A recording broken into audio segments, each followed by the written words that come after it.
Pernahkah kamu berada di titik hidup di mana tidak ada lagi yang mengganggumu? Tidak ada konflik yang memancing emosi. Tidak ada tekanan dari luar yang memaksa bertahan. Tidak ada drama yang menguras pikiran. Hari berjalan rapi, sunyi, stabil. Banyak orang mengira inilah puncak kedamaian. Namun bagi kesadaran yang lebih dalam, justru disinilah alarm halus mulai berbunyi. Keheningan seperti ini seringkali bukan hadiah, melainkan jeda yang terlalu sempurna. Dalam dunia spiritual yang berbasis pola dan hukum kesadaran, keadaan tanpa gesekan sering menjadi momen paling berbahaya karena jiwa berhenti bergerak tanpa sadar. Tidak ada dorongan untuk bertanya, tidak ada luka untuk direnungi, tidak ada kegelisahan yang memaksa jiwa naik tingkat. Yang tersisa hanya tenang, tapi kosong, stabil, tapi tidak hidup. Bagi jiwa yang tidak biasa, kondisi ini bukan akhir perjalanan, melainkan persimpangan yang sunyi. Jiwa terpilih sering tidak dijatuhkan oleh penderitaan, tetapi dilumpuhkan oleh ketenangan yang terlalu nyaman. Saat tidak ada lagi yang mengganggu, ego bisa menyamar sebagai damai, dan kesadaran perlahan tertidur. Jika kamu merasakan ketenangan yang aneh, hening yang terlalu datar, atau rasa cukup yang tidak disertai makna, tuliskan di kolom komentar apa yang sebenarnya kamu rasakan. Bukan untuk dihakimi, tapi untuk disadari. Karena seringkali pengakuan jujur adalah langkah pertama sebelum jiwa benar-benar bangun kembali.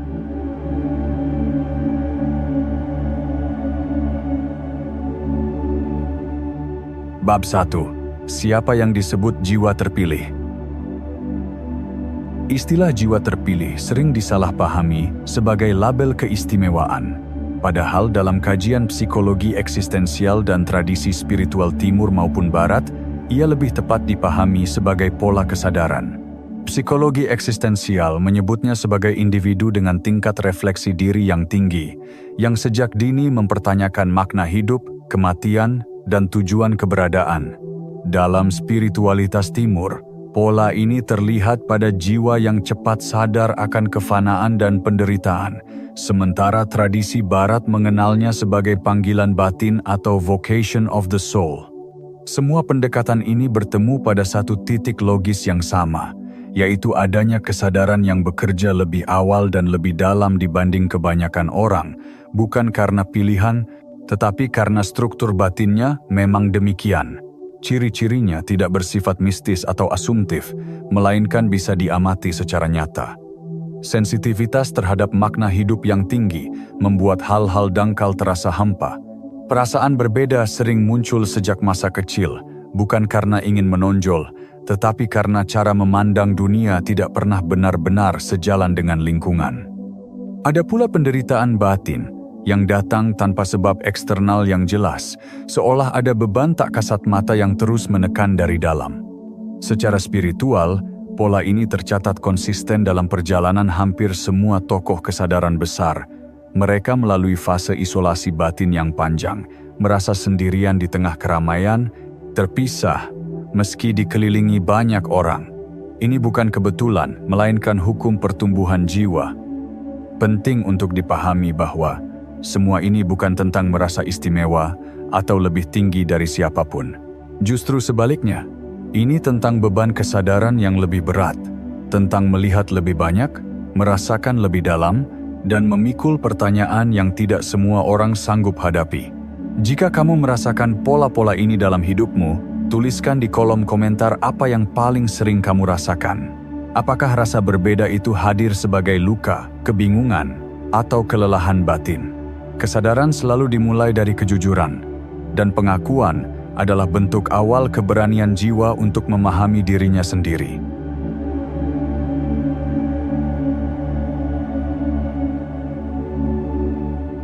Bab 2. Mengapa saat tidak ada gangguan justru bahaya dimulai? Gangguan sering dipersepsikan sebagai musuh, padahal dalam logika spiritual yang konsisten, gangguan adalah bentuk gesekan yang menjaga kesadaran tetap hidup. Gesekan memaksa jiwa untuk merespons, menilai, dan memilih, sehingga kesadaran tetap aktif dan terjaga. Ketika gangguan menghilang, bukan berarti jiwa naik tingkat, justru ada risiko besar kesadaran mulai tertidur.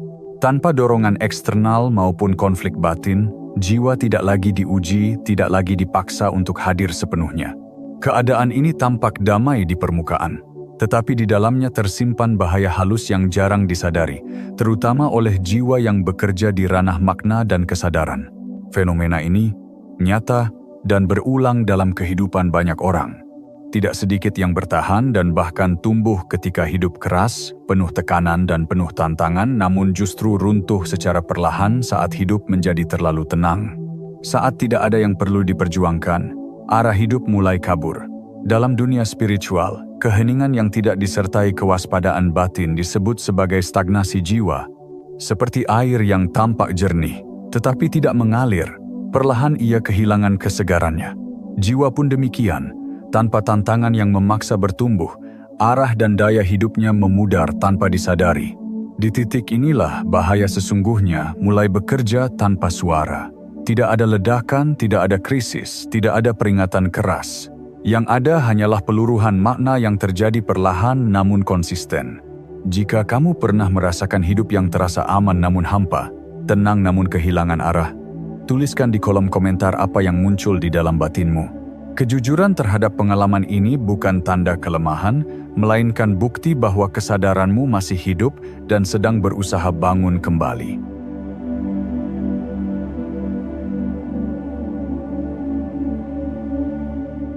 Bab 3. Fase Spiritual Void, saat jiwa terlepas tapi tidak naik. Ada fase dalam perjalanan batin yang jarang dibicarakan karena terlalu sunyi untuk dikenali, terlalu datar untuk dirasakan. Inilah kondisi ketika jiwa tidak lagi sedih, namun juga tidak bahagia. Tidak ada luka yang berdenyut, tetapi juga tidak ada gairah yang menggerakkan. Bahkan pencarian makna pun terasa melelahkan. Kekosongan ini sering disalahartikan sebagai kedamaian, padahal sesungguhnya ia adalah spiritual void, ruang hampa kesadaran di mana jiwa terlepas dari hiruk-pikuk dunia, namun belum benar-benar naik ke tingkat kesadaran yang lebih tinggi. Jiwa berada di tengah, tidak jatuh, tetapi juga tidak terangkat. Fase ini bukan konsep baru atau mitos modern. Dalam tradisi Barat, ia dikenal sebagai Dark Night of the Soul, periode panjang di mana iman dan makna seolah menguap tanpa sebab yang jelas. Dalam Buddhisme, kondisi ini dekat dengan sunyata yang disalahpahami, kekosongan yang belum disertai kebijaksanaan. Dalam tasawuf, ia muncul sebagai fana tanpa baka, lenyapnya rasa diri tanpa kelahiran kembali kesadaran yang utuh. Semua tradisi ini sepakat pada satu hal yang logis dan konsisten, bahwa fase ini adalah wilayah paling berbahaya karena jiwa tampak tenang, namun sebenarnya berhenti bertumbuh. Bahaya utamanya bukan penderitaan, melainkan penyamaran. Ego yang cerdas dapat mengenakan topeng ketenangan dan berbisik bahwa perjalanan telah selesai. Tanda-tandanya terlihat jelas jika diamati dengan jujur. Rasa urgensi hidup memudar. Tidak ada dorongan untuk berkembang atau melangkah lebih dalam. Ketertarikan terhadap apapun mengecil, bukan karena kebijaksanaan, tetapi karena kelelahan eksistensial. Muncul perasaan seolah sudah sampai, padahal sebenarnya berhenti di tengah jalan. Inilah alasan mengapa perlu dikatakan dengan tegas, ini bukan pencerahan, ini jeda yang terlalu lama. Jika kamu pernah atau sedang berada di ruang hampa ini, rasakan dengan jujur apa yang terjadi di dalam batinmu. Apakah ketenangan itu terasa hidup atau justru terasa kosong? Tuliskan di kolom komentar. Apa yang paling kuat kamu rasakan saat ini? Bukan untuk membuktikan apapun, melainkan untuk mengakui pada diri sendiri bahwa kesadaran masih ada dan jiwa belum benar-benar menyerah pada kebekuan yang menipu.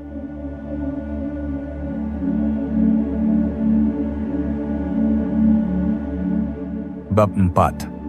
Mengapa justru jiwa terpilih lebih rentan di fase ini? Jiwa terpilih bekerja bukan di level reaksi, melainkan di level kesadaran.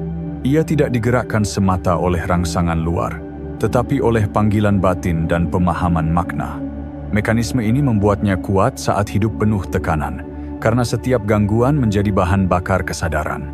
Namun ketika gangguan menghilang, ketika hidup menjadi tenang dan stabil, justru tidak ada lagi pemicu untuk bangkit. Bukan karena jiwa melemah, melainkan karena sistem batinnya memang dirancang untuk terjaga melalui kesadaran aktif, bukan kenyamanan pasif.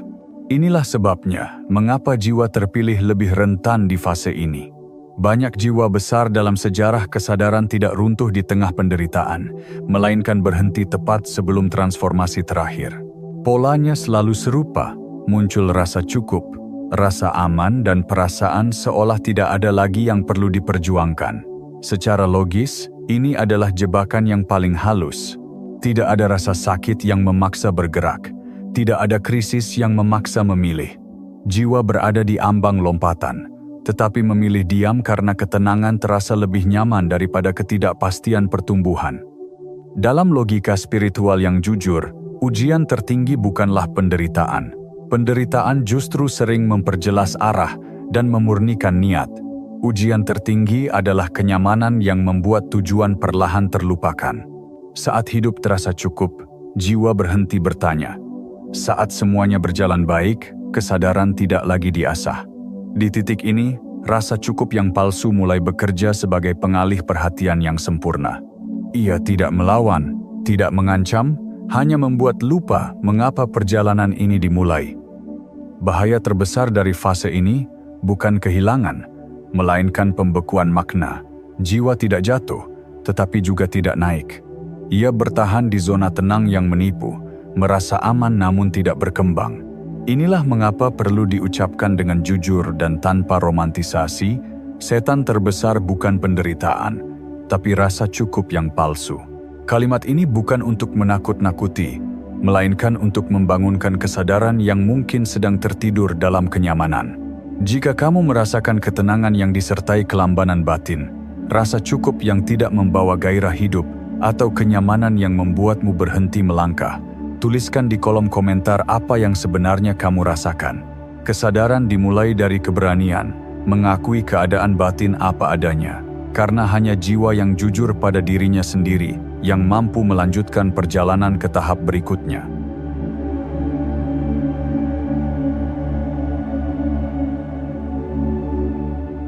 Bab 5. Cara keluar dari bahaya ini. Keluar dari bahaya ini tidak dimulai dari menunggu tanda, tetapi dari kesadaran yang sengaja dihidupkan. Jiwa yang bekerja di level makna tidak bisa berharap digerakkan oleh keadaan, karena justru dalam ketenangan keadaan itulah ia melemah. Jalan keluar selalu dimulai saat kesadaran berani menghadirkan tantangan secara sadar, bukan sebagai hukuman, tetapi sebagai pengingat bahwa jiwa masih hidup dan bergerak. Tantangan yang dipilih dengan sadar membangunkan kembali daya hadir, memaksa jiwa keluar dari zona sunyi yang nyaman namun mematikan. Disiplin spiritual aktif menjadi fondasi berikutnya. Bukan disiplin yang kaku atau ritual kosong, melainkan komitmen batin untuk tetap terjaga. Keheningan yang dijalani dengan sadar berbeda dari keheningan sebagai pelarian. Dalam keheningan sadar, jiwa mengamati dirinya sendiri tanpa topeng, tanpa cerita pembenaran. Di sana muncul pertanyaan eksistensial yang jujur. Pertanyaan yang tidak mencari jawaban cepat, tetapi membuka ruang bagi kesadaran yang lebih dalam untuk bekerja. Pertanyaan-pertanyaan ini seringkali sederhana namun mengguncang. Tentang arah, tentang alasan bertahan, tentang makna keberadaan di tengah dunia yang terus bergerak. Dari kejujuran inilah muncul dorongan untuk melampaui diri sendiri melalui pelayanan atau kontribusi makna. Bukan untuk menyelamatkan dunia, tetapi untuk memastikan bahwa jiwa tidak mengurung dirinya sendiri. Kontribusi adalah cara jiwa mengalir kembali, seperti air yang menemukan jalan agar tidak membusuk dalam diam. Prinsip penting yang perlu diingat adalah bahwa jiwa terpilih tidak diciptakan untuk damai terlalu lama. Kedamaian hanyalah jeda, bukan tujuan akhir.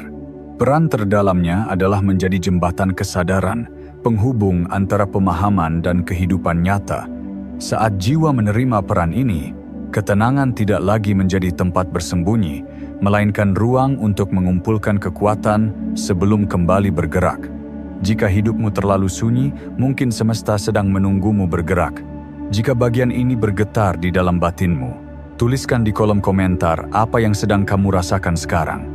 Apakah ada dorongan untuk bergerak, atau justru ketakutan meninggalkan ketenangan yang sudah lama ditempati. Pengakuan jujur atas keadaan batin adalah langkah konkret pertama, karena hanya jiwa yang berani mengakui posisinya yang mampu memilih arah dengan sadar.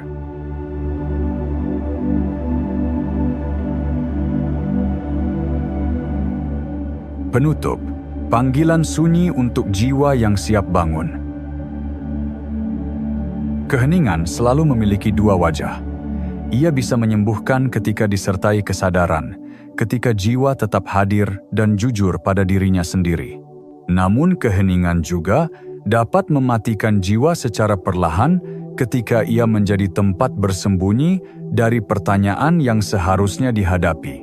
Dalam diam yang terlalu lama, makna bisa menipis tanpa disadari, dan kesadaran kehilangan ketajamannya. Inilah alasan mengapa keheningan tidak pernah netral. Ia selalu memperbesar apa yang sudah ada di dalam batin, entah itu kejernihan atau kelumpuhan. Pertanyaan yang tersisa bukan tentang benar atau salah, melainkan tentang kejujuran terdalam. Apakah ketenangan yang dirasakan saat ini benar-benar hidup, atau sekadar berhenti berjuang? Apakah diam ini adalah jeda untuk bertumbuh, atau tanda bahwa jiwa memilih berhenti agar tidak lagi merasa? Pertanyaan ini tidak menuntut jawaban cepat, tetapi keberanian untuk mendengarkan apa yang selama ini ditutupi oleh rasa aman dan kebiasaan. Jika sepanjang narasi ini ada bagian yang terasa terlalu dekat, terlalu tepat, atau terlalu menggugah, tuliskan di kolom komentar apa yang muncul di dalam dirimu. Bukan sebagai pengakuan pada siapapun, tetapi sebagai penanda bahwa kesadaranmu masih bekerja. Video ini tidak untuk semua orang, tapi jika kamu bertahan sampai akhir, mungkin ini memang untukmu.